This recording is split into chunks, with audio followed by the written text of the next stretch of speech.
Hello everyone, welcome to Flipped Academy. Flipped Academy में आपका बहुत बहुत स्वागत है। आशा करता हूँ आप सभी लोग बहुत अच्छे होंगे। तो हम पढ़ रहे हैं इंडियन ज्योग्राफी, और इंडियन ज्योग्राफी के अंदर जो हमारा पहला चैप्टर था हमने वो स्टार्ट कर दिया था, और जिसका नाम था भारत का सामान्य परिचय। तो भारत के सामान्य परिचय में हमारी 2 वीडियो ऑलरेडी हो चुकी हैं, आज ये तीसरी वीडियो है। तो पिछली 2 वीडियो में जो हमने पढ़ा उसको मैं एक बार क्विकली रिपीट कर देता हूँ, जिससे आपका रिवाइज हो जाएगा। और बता देता हूँ आपको कौन कौन से टॉपिक हमने पढ़ लिए हैं। उसके बाद हम बात करेंगे आज कौन से टॉपिक हम पढ़ने वाले हैं। तो आई होप आपका ये चैप्टर आज कंप्लीट हो जाएगा। तो पहले मैं बता देता हूँ आप हमने क्या क्या पहले पढ़ लिया है पिछली वीडियो में। अगर ये टॉपिक आपने नहीं पढ़े होंगे तो आप पहले जाके उन वीडियो को देख सकते हैं, उसके बाद आज की वीडियो भी देख सकते हैं। तो मैं बता देता हूँ। तो सबसे पहले हमने जो पढ़ा था भारत के सामान्य परिचय में, वो पढ़ा था हमने भारत की स्थिति, कि भारत की क्या स्थिति है और भारत विश्व में कहाँ पर स्थित है, भारत कौन से गोलार्ध में स्थित है, ये हमने पढ़ा था। उसके बाद हमने देखा था भारत का क्षेत्रफल, भारत का क्या क्षेत्रफल है, और जो भारत कितना बड़ा है क्षेत्रफल के आधार पर दूसरे देशों से, क्षेत्रफल के आधार पर भारत विश्व का कितने प्रतिशत है। फिर हमने देखा था भारत की जनसंख्या के आधार पर भारत का कौन सा स्थान है। ये सब हम ऑलरेडी पहले वीडियो में देख चुके हैं। उसके बाद हमने देखा था भारत का अक्षांशीय विस्तार और भारत का देशांतरीय विस्तार। भारत के अक्षांशीय विस्तार में हमने देखा था कि भारत का जो सुदूर उत्तरी बिंदु है वो कौन सा है, भारत का दक्षिणी बिंदु कौन सा है, और भारत का सुदूर दक्षिणी बिंदु कौन सा है। तो ये हमने देखा था भारत के अक्षांशीय विस्तार में। उसके बाद हमने देखा भारत का देशांतरीय विस्तार, और देशांतरीय विस्तार में हमने देखा कि भारत का पश्चिमी बिंदु कौन सा है, भारत का पूर्वी बिंदु कौन सा है। हमने इन सभी पॉइंट को काफ़ी डिटेल में पढ़ लिया था। फिर उसके बाद हमने पढ़ा था भारत के पड़ोसी देशों के बारे में, कि भारत के पड़ोसी देश कितने हैं, कौन कौन से देश भारत के साथ सीमा बनाते हैं, और उन सभी राज्यों के बारे में पढ़ा था जो कि इन पड़ोसी देशों के साथ सीमा बनाते हैं। मतलब कि किस देश के साथ कौन कौन से राज्य सीमा बना रहे हैं, ये सब हम पढ़ चुके थे।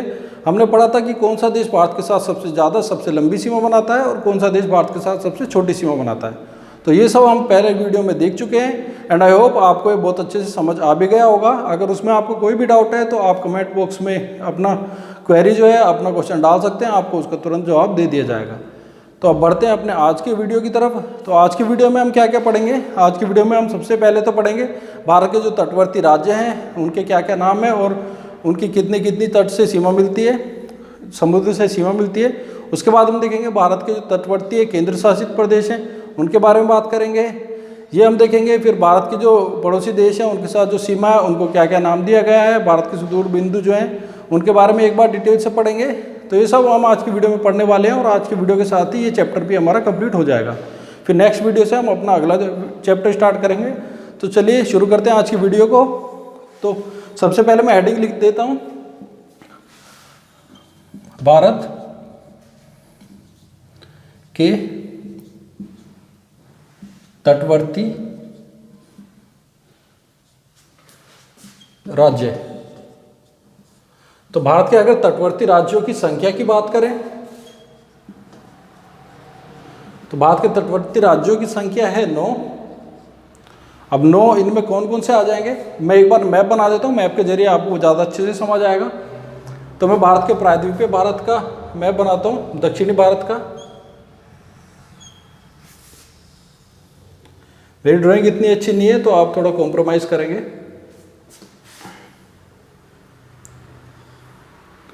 तो हमारा जो दक्षिणी भारत है उसकी मैंने मैप बनाया है। अब इसमें हम समझते हैं कि कहाँ कहाँ पर कौन कौन से राज्य हमारे जलीय सीमा बनाते हैं। तो हमारा हम शुरू करते हैं पूर्व से, सॉरी पश्चिम से। इधर पश्चिम हो जाएगा, इधर हो जाएगा पूर्वी तट, इधर पश्चिमी तट। अब पश्चिमी तट जो हमारा पश्चिम में होगा भारत के, वो मैंने जैसे अपनी पिछली वीडियो में बताया था, यहाँ पे होगा अरब सागर, और पूर्व में हमारा हो जाएगा बंगाल की खाड़ी।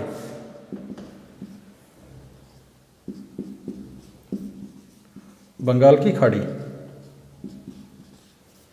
ठीक है जी। अब हमारा जो सबसे इधर आता है ऊपर पश्चिम तट पर, ये हो जाएगा गुजरात। उसके बाद आ जाएगा महाराष्ट्र, फिर आ जाएगा गोवा, उसके बाद आ जाएगा कर्नाटक, उसके बाद आ जाएगा केरल। तो 1 2 3 4 5, तो हमारे 5 ऐसे राज्य हैं जो हमारे पश्चिमी तट पर हैं, और ये 5 राज्य हमारे तटवर्ती राज्य हैं, ये समुद्र के साथ सीमा बनाते हैं। अब बात करते हैं हमारे पूर्वी तट की। तो पूर्वी तट पे जो सबसे ऊपर आ जाएगा सबसे पहले, वो आ जाएगा पश्चिम बंगाल। उसके बाद आ जाता है उड़ीसा, फिर आ जाएगा आंध्र प्रदेश, और जो सबसे नीचे आ जाएगा वो आ जाएगा तमिलनाडु। तो 4 हमारे राज्य आ जाएंगे पूर्वी तट पर और 5 राज्य आ जाएंगे हमारे पश्चिमी तट पर। ठीक है जी। अब इसमें जो सबसे बड़ी सीमा बनाता है समुद्र के साथ वो बनाता है गुजरात। तो गुजरात कितनी सीमा बनाता है, इसको हम 2 तरह से देखते हैं। तो एक तो हमारी जो पूर्वी गुजरात की सीमा है उसको देखा जाएगा, एक हमारा गुजरात का अगर हम बॉर्डर को लेते हैं उस सीमा को देखा जाएगा। तो अगर हम पूरा देखें तो हो जाएगा 1214 किलोमीटर, 1214.6 किलोमीटर। और अगर बात करें हम इसकी पूरी बॉर्डर से सीमा, बॉर्डर अगर देखते हैं कितने किलोमीटर जलीय सीमा बनती है, तो वो हो जाएगा 1600 किलोमीटर। तो आपका ऑप्शन में किस तरह से क्वेश्चन बनाया है, एग्जामिनर ने किस तरह से ऑप्शंस दिए गए हैं, उसके अनुसार हम आंसर लगाएंगे। तो हमारी जो सबसे बड़ी जलीय सीमा बनेगी वो बनेगी गुजरात राज्य की। और अगर बात करें सबसे छोटी जलीय सीमा, सबसे छोटी तटीय सीमा कौन सी बनती है, तो वो हो जाएगी गोवा की। तो गोवा की तटीय सीमा हो जाएगी 101 किलोमीटर। गोवा के बाद सबसे कम होती है पश्चिम बंगाल की 200 किलोमीटर की लगभग सीमा बनती है। तो इस तरह से हमने देख लिया कि तटवर्ती राज्य कौन कौन से हैं और कितनी उनकी संख्या है, और पश्चिमी और पूर्वी तट पर कौन कौन से हमारे राज्य आते हैं। तो ये सब हम देख चुके हैं। अब हम बात करते हैं अपने केंद्र शासित प्रदेश की, केंद्र शासित प्रदेश कौन कौन से हैं और वो कितनी कितनी उनकी तटीय सीमा है। तो चलिए मैं एक बार इसको क्लीन कर देता हूँ।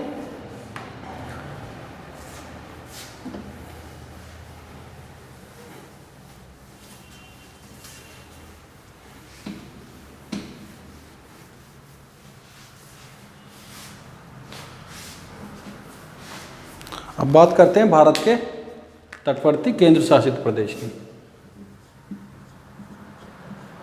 केंद्र शासित प्रदेश, तो हमारे केंद्र शासित प्रदेश कौन से तटवर्ती, तो हो जाएंगे 4। केंद्र शासित प्रदेश, तटवर्ती केंद्र शासित प्रदेश की संख्या होगी 4। अभी 4 कौन कौन से हैं, इसमें मैं क्रम से लिखूंगा। जिसकी सबसे बड़ी सीमा है उसको सबसे पहले लिखा जाएगा, और जिसकी सबसे कम सीमा है उसको सबसे बाद में लिखेंगे।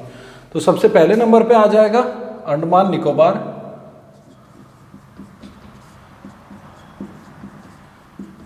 अंडमान निकोबार द्वीप समूह सबसे पहले आ गया अंडमान निकोबार द्वीप समूह। और इसकी राजधानी क्या है, इधर तो मैं लिख देता हूं केंद्र शासित प्रदेश,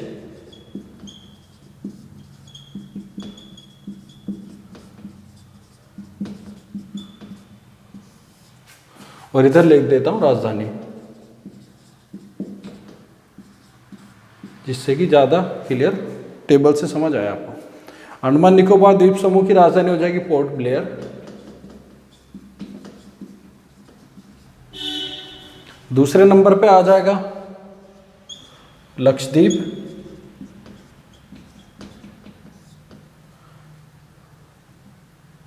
और लक्षद्वीप की राजधानी है कवरत्ती। तीसरे नंबर पे आ जाएगा पुडुचेरी, या फिर इसी को पांडिचेरी भी कहते हैं, और पांडिचेरी की राजधानी हो जाएगी पुडुचेरी। उसके बाद चौथे नंबर पे आ जाएगा दादर नागर हवेली व दमन दीव।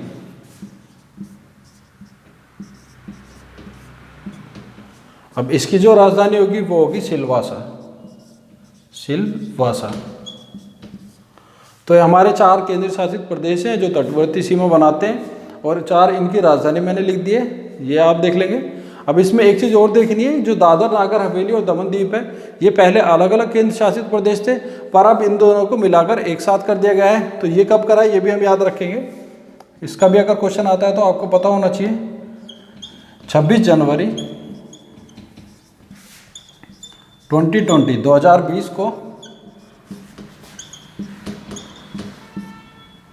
दादर नागर हवेली को दमन दीव में मिलाकर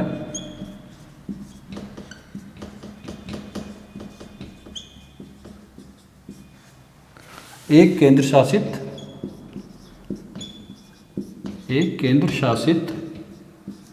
प्रदेश बनाया गया।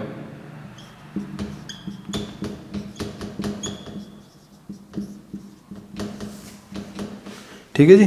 26 जनवरी 2020 को दादर नागर हवेली और दमन दीव को मिलाकर एक केंद्र शासित प्रदेश बनाया गया है। दोनों अलग अलग केंद्र शासित प्रदेश थे, इनको मिलाकर एक केंद्र शासित प्रदेश बनाया गया। जिसके बाद जैसे कि हमारे जो बड़े थे, जो लद्दाख और जम्मू कश्मीर दो नए केंद्र शासित प्रदेश बने थे और इन दोनों को मिलाकर एक केंद्र शासित बना दिया गया था, केंद्र शासित प्रदेश। तो इस तरह हमारे जो अभी फिलहाल में जो केंद्र शासित प्रदेशों की संख्या है वो 8 हो जाती है टोटल। तो ये हमें इस तरह से याद रखना है। इसके बाद हम देखते हैं अपना अगले टॉपिक को। इसको मैं एक बार क्लीन कर देता हूँ।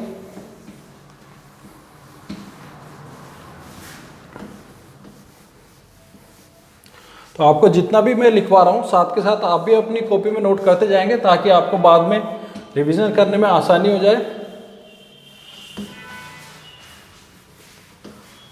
क्योंकि जितनी बार हम रिवाइज करेंगे उतना ही ज़्यादा हमें कोई भी टॉपिक ज़्यादा समय तक और ज़्यादा अच्छे से याद रहता है। तो अब हम देखते हैं भारत का सीमा विस्तार। भारत का सीमा विस्तार। भारत के सीमा विस्तार में हम देखेंगे कि भारत की कुल सीमा कितनी है, भारत की जो प्रायद्वीपीय मुख्य भूमि है उसकी सीमा कितनी है, भारत का जो तटवर्ती सीमा है वो कितनी है, भारत की जो स्थलीय सीमा है वो कितनी है, अगर द्वीपों के साथ मिला दिया जाए तो भारत की कुल सीमा कितनी बनती है, ये सब हम देखेंगे इस वीडियो में। तो इस टॉपिक में तो सबसे पहले मैं नोट कर देता हूँ भारत की स्थलीय सीमा का विस्तार। तो ये सब मैं लिख लिख के आपको इसलिए बता रहा हूँ क्योंकि लिखता भी हूँ मैं साथ में बोलता भी हूँ, तो आपको ज़्यादा देर तक याद रहेगा, ज़्यादा समय तक याद रहेगा। और आप चाहो तो इसका स्क्रीनशॉट भी ले सकते हो, इसको नोट भी कर सकते हो। तो भारत की स्थलीय सीमा का विस्तार कितना है, ये हो जाएगा 15,200 किलोमीटर। ये होगी भारत की स्थलीय सीमा। जो हमने पहले स्थलीय जो भी देश भारत के साथ स्थलीय सीमा मिला रहे थे उनकी जो कुल मिला के सभी की सीमा होगी वो होगी 15,200 किलोमीटर के लगभग। अब उसके बाद बात करते हैं भारत की तटवर्तीय सीमा। यहाँ पे मैं लिख देता हूँ प्रायद्वीपीय भारत, प्रायद्वीपीय भारत की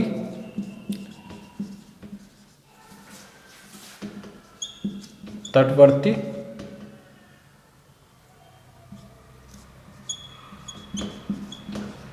सीमा का विस्तार। तो प्रायद्वीपीय भारत की तटवर्ती सीमा कितनी होगी, ये होगी 6,100 किलोमीटर, मतलब 6100 किलोमीटर। ये प्रायद्वीपीय भारत की तटवर्ती सीमा है। अब अगर इसी प्रायद्वीपीय भारत की तटवर्ती सीमा में हम अगर द्वीपों को मिला देते हैं तो कितनी हो जाएगी, मैं लिख देता हूँ भारत की द्वीपों सहित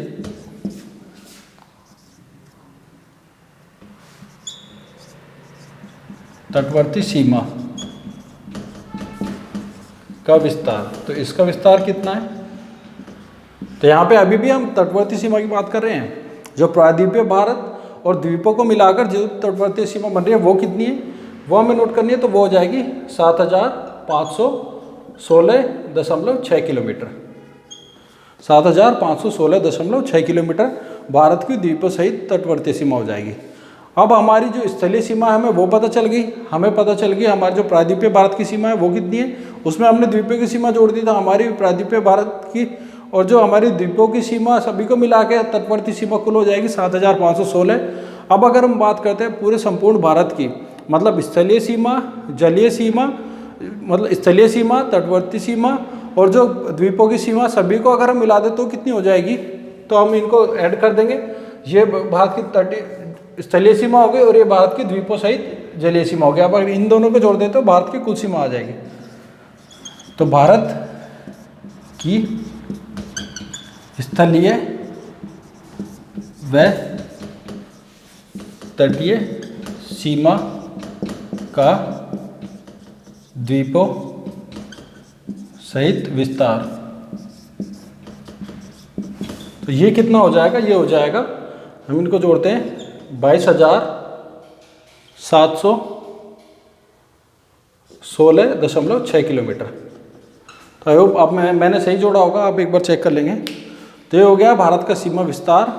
मैं इसको एक बार रिपीट कर देता हूँ। भारत की स्थलीय सीमा का विस्तार हो जाएगा 15,200 किलोमीटर। प्रायद्वीपीय भारत की तटवर्ती सीमा का विस्तार हो जाएगा 6,100 किलोमीटर।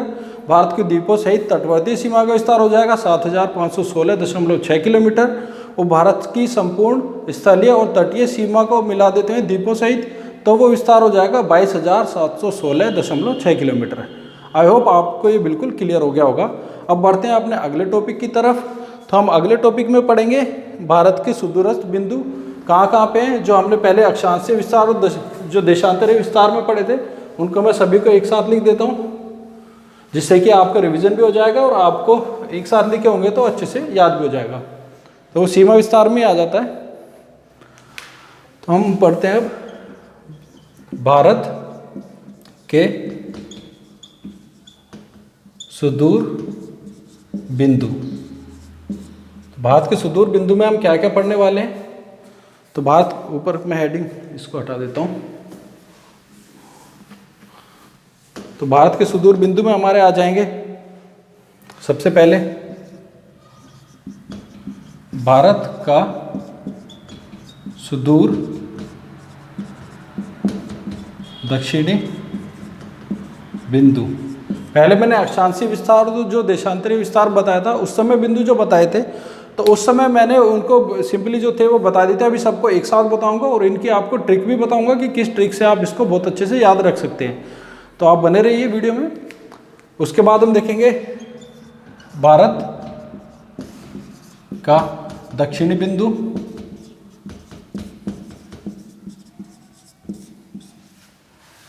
फिर हम देखेंगे भारत का पश्चिमी बिंदु,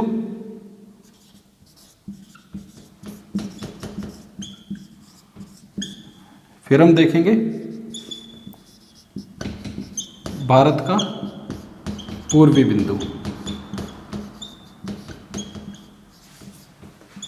ठीक है जी। अब हमारा यहाँ पे जो भारत का सुदूर दक्षिणी बिंदु होता है, ये होता है 6 अंश 4 मिनट पर। जो दक्षिणी बिंदु है ये होगा 8 अंश। एक बार मार्कर दूसरा ले लेता हूँ।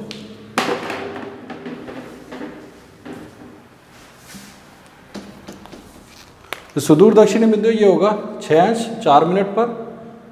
जो दक्षिणी बिंदु है ये हो जाएगा 8 अंश 4 मिनट पर। जो भारत का पश्चिमी बिंदु है, एक मैंने उत्तरी नहीं लिखा ना, उत्तरी भी लिख देते हैं।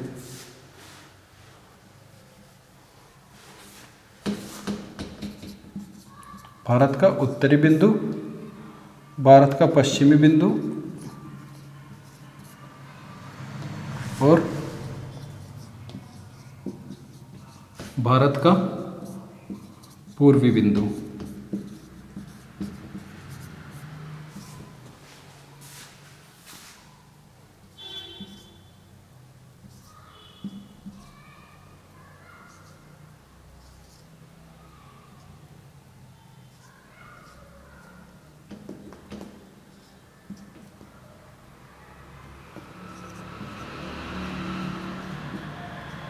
देखिए मैंने लिख दिए हैं पांचों बिंदु। जो हमारा भारत का सुदूर दक्षिणी बिंदु है, जो कि अंडमान निकोबार में है, जिसको कहा जाता है इंदिरा, एक बार मैं दोबारा लिख दे रहा हूँ, इंदिरा पॉइंट कहा जाता है इसको, या पार्सेक पॉइंट कहा जाता है, या फिर इसी को हम कहते हैं हमारा पिग्मेलियन पॉइंट। सॉरी पिगमेरियल पॉइंट भी इसको ही कहेंगे। अगर बात करते हैं दक्षिणी बिंदु की, तो ये हमारा मुख्य भूमि पर प्रायद्वीपीय भारत का बिंदु होगा। ये पड़ता है हमारा 8 अंश और 4 मिनट पर, 8 अंश 4 मिनट पर पड़ेगा हमारा भारत का दक्षिणी बिंदु, जो कि हमारा कन्याकुमारी में स्थित है। उसके बाद जो हमारा पड़ेगा भारत का उत्तरी बिंदु, तो ये पड़ेगा 37 अंश 6 मिनट पर, और ये हमारा पड़ जाता है लद्दाख में, और ये लद्दाख में पड़ता है, और इसको कहा जाता है इंदिरा कोल। ये सब हम अपनी पिछली वीडियो में पढ़ चुके हैं, आप एक बार उसको दोबारा अगर डिटेल में देखना चाहते हैं तो वहाँ से मिल जाएगा आपको। अगर भारत के पश्चिमी बिंदु की बात करें तो ये हमारा 68 अंश 7 मिनट पर है, और ये हमारा पड़ जाता है गौरमोथा में, गौरमोथा या गौरमाथा कहते हैं इसको, जो कि गुजरात में है। उसके बाद हमारा आ जाएगा पूर्वी बिंदु। पूर्वी बिंदु जो है हमारा, इसको किबिथु कहते हैं, किबिथु, और ये पड़ जाता है हमारा अरुणाचल प्रदेश में, अरुणाचल प्रदेश में। तो ये तो हो गए इन सभी जो बिंदु हैं, इनके अक्षांश और इनके देशांतर। अच्छा, इसमें एक चीज़ और याद रखनी है, मैंने जो बताया था पहली वीडियो में अपना भारत की स्थिति में कि भारत कौन से गोलार्ध में कहाँ पर स्थित है, तो भारत उत्तर पूर्वी गोलार्ध में स्थित है। मतलब कि जो हमारी पृथ्वी है उसमें जो भूमध्य रेखा है उससे ऊपर, और जो हमारी एक टाइम लाइन है, जो समय रेखा है, उसके उत्तर पूर्व में, तो हमारा भारत यहाँ पर स्थित है। तो मतलब उत्तर यहाँ हो जाएगा नॉर्थ, और यहाँ पर हो जाएगा ईस्ट। तो ये पूर्व हो गए, उत्तर हो गए, तो हमारा उत्तर पूर्व में हमारा भारत स्थित है। तो हमारे जितने भी बिंदु हो जाएंगे, अगर हम बात करते हैं अपने अक्षांशीय विस्तार की, तो हमारे अक्षांशीय विस्तार ये सभी नॉर्थ में आएंगे, और जो हमारे देशांतरीय विस्तार होंगे ये सभी हमारे ईस्ट में आएंगे। तो हमारे जो उत्तर और दक्षिणी बिंदु होंगे ये सब हमारे नॉर्थ में आ जाएंगे। यहाँ पे मैं नॉर्थ लिख देता हूँ, और जो हमारे पश्चिमी और पूर्वी बिंदु है ये हमारे इनके साथ ईस्ट आ जाएगा।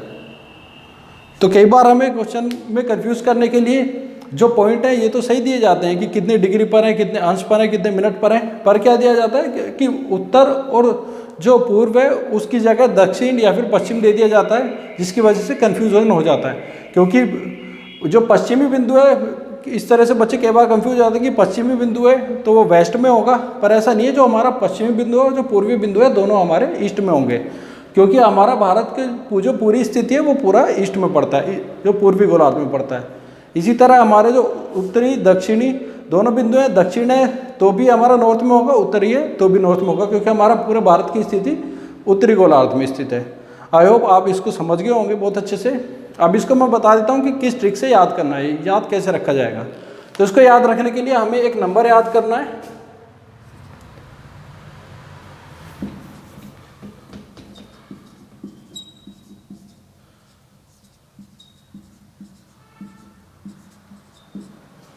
तो मैंने एक नंबर लिखा है, इसमें 12 डिजिट है, 84 376 687 97 25। आपको इसी तरह से याद करना है। आप इसको 2-4 बार रिपीट करेंगे तो आपको याद हो जाएगा।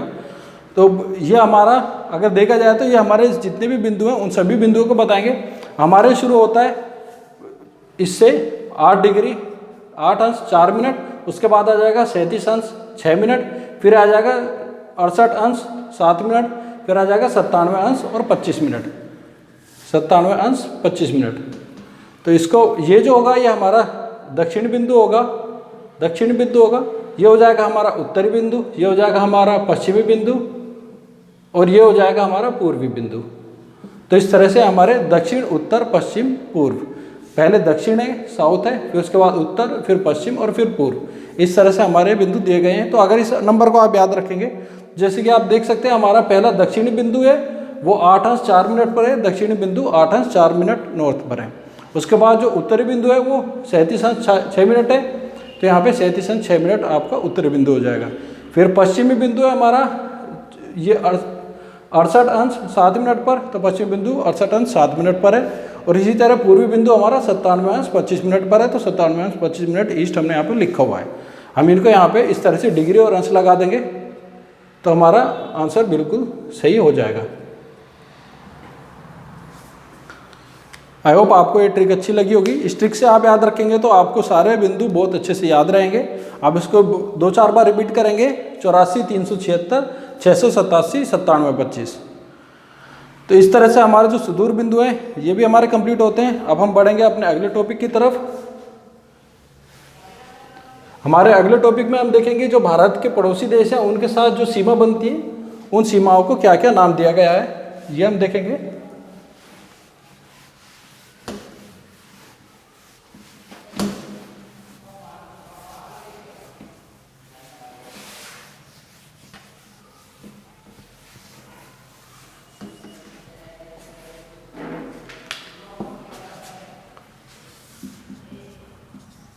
भारत के पड़ोसी देशों के साथ सीमा, तो किस देश के साथ कौन सी सीमा बनती है वो हमें देखना है। तो अगर बात करें पहले नंबर पे भारत बांग्लादेश, उसके बाद हम बात करेंगे भारत चीन, फिर बात करेंगे भारत पाकिस्तान, फिर बात करेंगे हम भारत और अफगानिस्तान।